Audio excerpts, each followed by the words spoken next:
आगे बढ़ भी गए हैं, चाहे दलितों में, चाहे पिछड़ों में, चाहे आदिवासियों में, उनको मौका लगते ही कहीं भी उन्हें जातीय शब्द से बिना अपमानित किए ये सवर्ण वर्ग नहीं रहता है।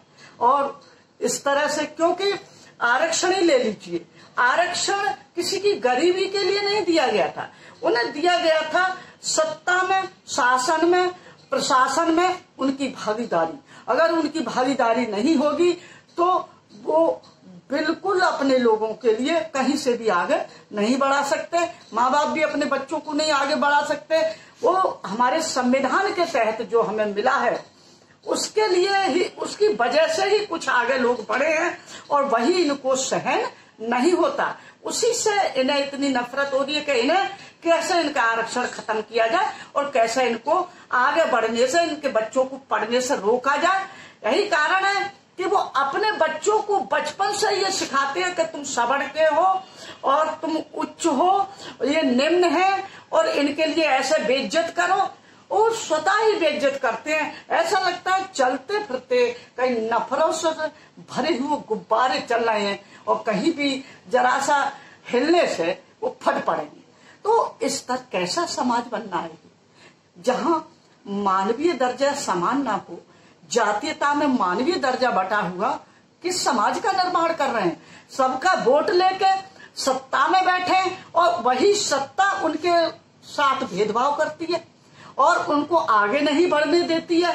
तो ऐसे में यही मैं अपने उन भाइयों से कहती हूँ, बहन भाइयों से, कि आगे तब तक नहीं बढ़ सकते जब तक आप जो है जागरूक नहीं होगे। अपने बच्चों को किसी भी कीमत पर आगे बढ़ाइए, पढ़ाइए, अपने अधिकारों को पहचानिए, और तब जो है डट के सामना करने की हिम्मत रखिए, और अपने अधिकारों को पाने में आपको जो भी करना है वो करिए, लेकिन अहिंसात्मक ढंग से।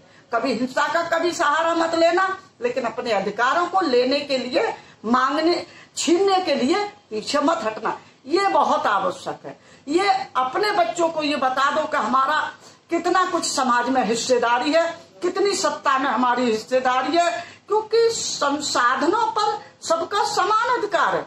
लेकिन बहुत बड़ा वर्ग जो 80-85% है, ये देश की संपदा से वंचित है उसको, और जो कुछ परसेंटेज लोग हैं 14-15%, उनका ही पूरे देश पर कब्जा है, और वो जैसे चाह रहे हैं वैसे देश को चला रहे। सारी संपदा इस दौर में और ज्यादा समेट के अपने पास रख ली है, और नफरतें वो भर रहे हैं ताकि दंगे हो, जातीय लड़ाइयां हो, और ये समाज विघटित हो, और इसमें कभी भी एकता ना हो। जातीय खेमे में बटे हुए लोग ही इनको मजबूत करते हैं, क्योंकि अगर हम जातीय वो अपने एक होंगे, ओबीसी के सारे बहुजन एक हो जाएं, और दलित भी इसमें, क्योंकि बहुजन में सभी आते हैं, दलित, आदिवासी, मुसलमान, ये सब अगर एक हो जाए तो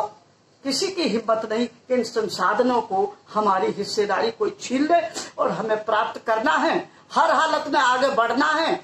साथियों, मेरे बहन भाइयों, आप आगे बढ़ो और इन संसाधनों पर अपनी हिस्सेदारी लेने से पीछे ना हटो।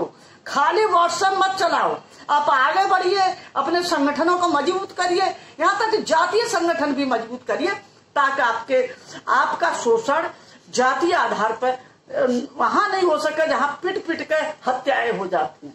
अभी उन्नाव में एक हत्या हुई है, सब्जी बेचने वाला बेचारा मुसलमान, उसे धर्म के नाम पर ऐसी नफरत है पुलिस के अंदर भी भर दी। ऐसी नफरत है, जो कर्मचारी का दायित्व है, पुलिस का दायित्व है कि समाज को एक निगाह से देखे, उसने इसलिए मार डाला कि वो मुसलमान था।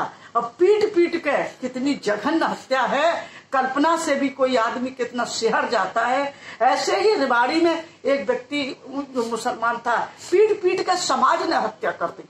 बहुत सारे किस्से इस तरह के, जैसे गुजरात में उनको दलितों के लिए नंगा करके पीटा गया। ऐसे जगह जगह के बहुत सारे किस्से, बहुत सारे जातीय दंगे हुए हैं जो आज तक भुलाए नहीं जा सकते। तो अब तो कम होने चाहिए, अब तो इतने आगे बढ़ जाओ कि इनसे मुक्ति पाने के लिए आगे बढ़ जाओ, अन्यथा ये पीढ़ी आपकी पिछड़ जाएगी, अनपढ़ रह जाएगी और आप कुछ नहीं कर पाओगे। इसलिए मैं अपने बहुजन साथियों से कहती हूं कि किसी तरह से त्याग करिए, समर्पण करिए, आगे बढ़िए और अपनी नस्ल और अपनी फसल जिससे आपकी रोटी चलती है, आप किसानों के साथ आइए, क्योंकि किसानी आपका अभिधंधा है। आपके बिना किसानी नहीं, किसानी के बिना आप नहीं। इतना आपका चोली दामन का साथ है किसानी से। आप अपनी खेती छीनिए, अपनी नस्ल को संभालिए, ये आपका दायित्व है। अगर नहीं संभालेंगे तो आप पछताओगे और फिर कुछ होना नहीं है। यहीं पर मैं अपने बात खत्म करती हूँ। आगे फिर कभी किसी वीडियो में, अगर मेरा वीडियो अच्छा लगा हो, लाइक करें, शेयर करें और कमेंट करना भी ना भूलें। जय हिंद, जय भारत।